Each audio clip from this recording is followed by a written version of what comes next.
Alors, qu'est-ce qu'on a ici? Mais là, actuellement, c'est quasiment un entrepôt.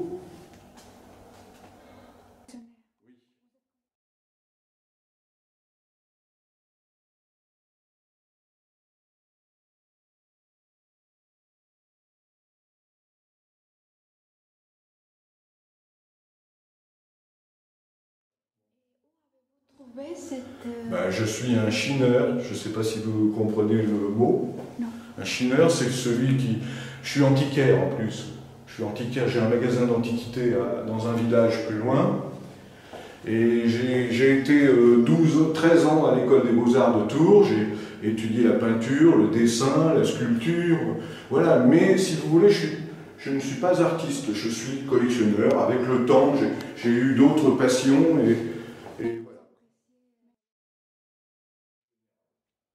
Alors tout ça, vous allez voir des choses très spéciales, il y a des choses très spéciales, il y a des choses plus classiques, mais il y a beaucoup de choses qui sont... mais il y a dans les tableaux, il y a des choses remarquables, dans les pierres, il y a des choses remarquables, dans les objets, il y a des choses remarquables. Bon, c'est pas modeste de dire ça, mais ça existe. Et là, j'entrepose ça actuellement, mais notamment, j'ai une collection, vous allez voir, d'art tribal que je vais vendre prochainement à Paris, à Drouot, et voilà.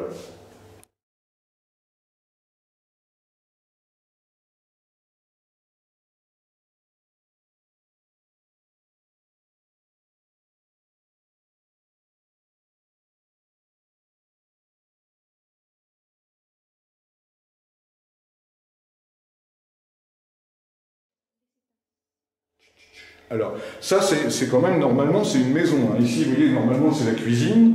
Ici, dans les troglodytes, les gens qui habitent dans les troglodytes, on ne cloisonne pas, on ne fait pas de séparation. Il faut que l'air puisse circuler. Alors ici, vous voyez, normalement, c'était la chambre. Alors ici, il y avait un rideau, un store, il y en avait un petit ici, et on entrait, ça faisait une chicane, on entrait là, le lit était là, le blocos que vous voyez là, c'est la douche. Là-bas, il y a la baignoire, là-bas, il y a un dressing. Vous pouvez aller voir si vous voulez. Il y a 300 mètres carrés avec les terrasses, vous allez voir.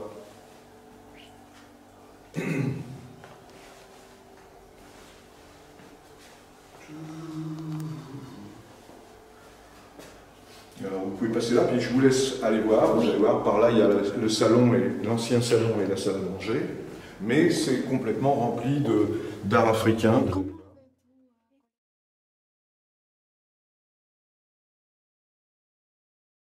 J'ai toujours été passionné, donc c'est une recherche constante d'objets dans des collections, voilà, c'est ma passion.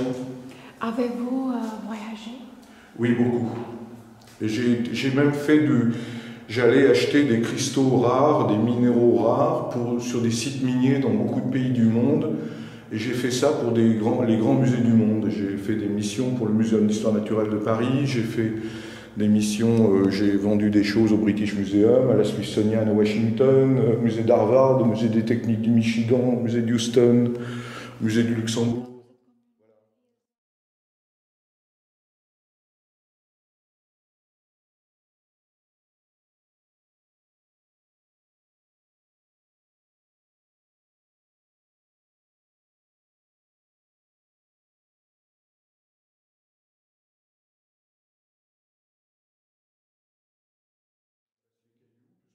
Vous allez voir ici des cailloux, ce que j'appelle des cailloux, mais c'est des minéraux d'exception. Vous allez voir ici, alors là, vous voyez, donc ça ici c'était le salon. Normalement il y avait un canapé là, la télévision était là-bas. Le soir on dîne ici. Voilà. Parce que vous voyez, c'est exposé plein sud. Là, ici là c'est le sud. Donc le tumulus, le village protège du vent. Et ici, c'est très agréable. Alors, donc, ici, je vous ai dit le salon et la salle à manger. Et ici, ça, c'était le vaisselier. Donc, je mettais mes verres là.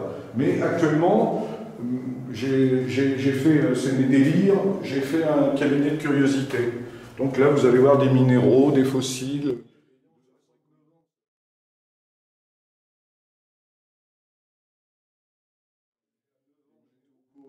Cours de dessin à l'école des Beaux-Arts de Tours. le jeudi, voilà, donc j'ai toujours été un grand malade. C'est peut-être une pathologie, hein, vous savez. Alors,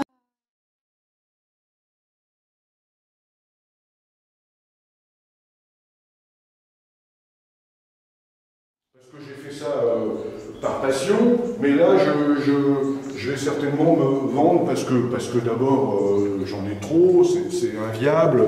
Je veux peut-être me réinstaller ici, donc voilà, mais je ne peux pas louer mon épargne. Donc voilà. Alors ici, vous voyez, ici c'est une espèce de showroom, c'est mon bureau. Ça, il y avait ici un ancien four à pain, mais qui était destroy, qui était cassé. Donc j'ai fait faire une bibliothèque. Et puis là, j'ai des tableaux, j'ai encore des objets. Il y a des objets d'Asie, d'Océanie. Voilà, il y a des fossiles. C'est mes passions.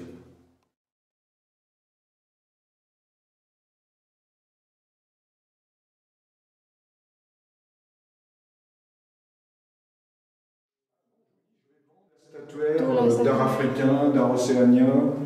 Il y a beaucoup de choses que je garde, mais il y a beaucoup de choses que je vais vendre. Parce que sans doute vais-je venir habiter ici de nouveau, et il faut que ce soit viable. Là, c'est pas viable parce qu'il y a trop de choses. oui.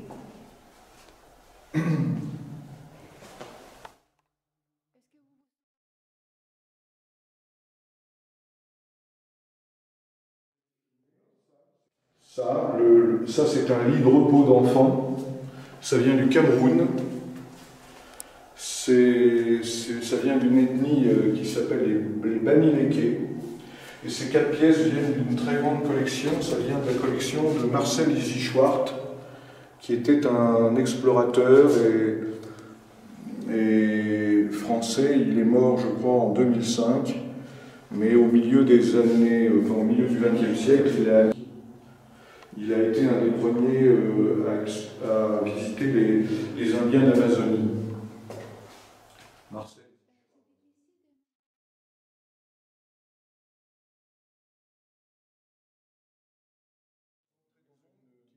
Entretenu depuis 11 ans. Est-ce que ça vous semble... vous savez, il suffit de nettoyer, demain matin je peux venir habiter. C'est très facile, c'est très agréable. Alors vous voyez aussi, parce que je ne vous ai pas encore raconté l'histoire du village, mais j'aurais pu le faire en préambule, c'est un village qui était, par sa formation géologique, il y avait des habitants, il y avait des hommes préhistoriques qui vivaient dans le rocher. Parce qu'il y a eu, pendant les conquêtes romaines, il y a eu des écrits romains où on dit les habitants, des gens vivent là dans des trous comme les lapins. Et après, si vous voulez, le troglodytisme est né au IXe siècle, surtout. C'est-à-dire qu'au IXe siècle, les gens ont commencé à creuser le calcaire, à creuser le rocher, pour prélever la pierre, pour construire les châteaux, les maisons, les églises. Donc ils ont fait des caves, puis des galeries. Et ce que vous voyez là, vous êtes sous une arche là, qui est du XIIe siècle. C'est-à-dire que le troglodytisme ici, ça a été creusé sans doute à partir du IXe siècle, mais les habitants, les autochtones, ceux qui ont investi les troglodytes, c'était souvent des gens pauvres, ils ont construit le mur, là vous voyez, les 2 murs qui sont là, ils sont du XIIe siècle, et cette arche du XIIe siècle, d'ailleurs, vous voyez, elle est romano-gothique, c'est-à-dire c'est le moment de la transition entre l'art roman et l'art gothique.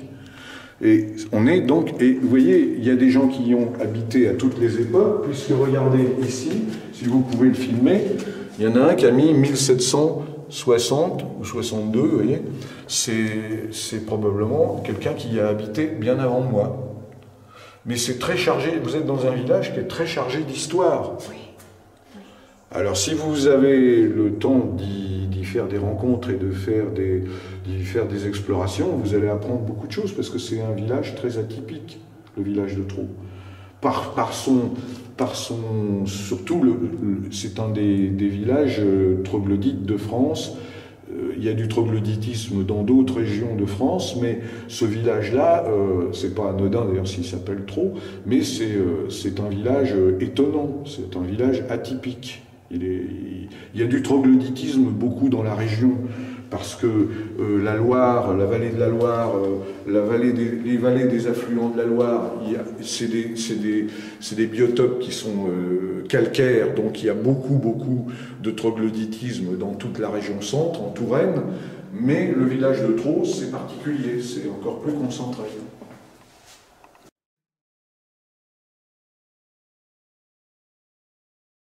Probablement dans la deuxième partie de l'année, c'est-à-dire après l'été, sans doute vers le mois d'octobre, novembre. Puisque actuellement on est en train de faire le catalogue, je suis en train de faire des photos. J'ai choisi le commissaire-priseur à Paris, à Drouot, et le catalogue est en gestation.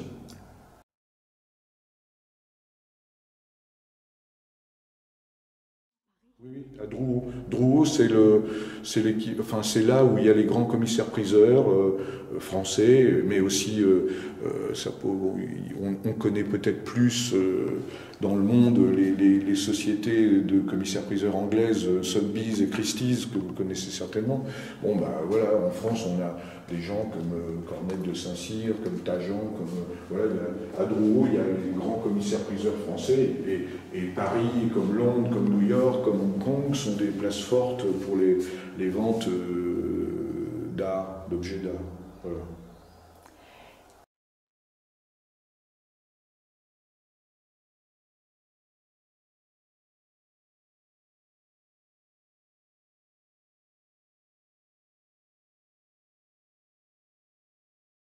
Aussi bien que l'été, parce que l'hiver, il faut savoir que ces maisons troglodytes, justement, l'intérêt de ces maisons troglodytes, c'est que l'hiver, vous n'avez jamais froid. C'est-à-dire que, en admettant même, si vous imaginez le pire, c'est-à-dire que si, en plein hiver, ici dehors, il fait un froid sibérien ou un froid canadien, puisque vous êtes canadienne, s'il fait moins 30 degrés ici dehors, à l'intérieur, sans chauffage, il y aura toujours jamais moins de 16. La roche garde cette température, c'est très tempéré. C'est pour ça que c'est très agréable, parce que l'hiver, quand vous entrez, vous voyez, il y a le chauffage central, vous voyez les radiateurs, hein, il y en a là, il y en a là. Donc quand ici, quand en plein hiver, si vous êtes parti à l'étranger et que vous rentrez ici, en un quart d'heure, vous appuyez sur le bouton, vous avez 22 degrés un quart d'heure après. Mais parce que en arrivant, il ne faisait pas moins de 16. Voilà, même s'il fait très froid dehors. Et puis, paradoxalement, l'été, c'est pareil. S'il fait 50 degrés sur la terrasse, dans la maison, il n'y a jamais plus de 22. Voilà. Donc, c'est très confortable.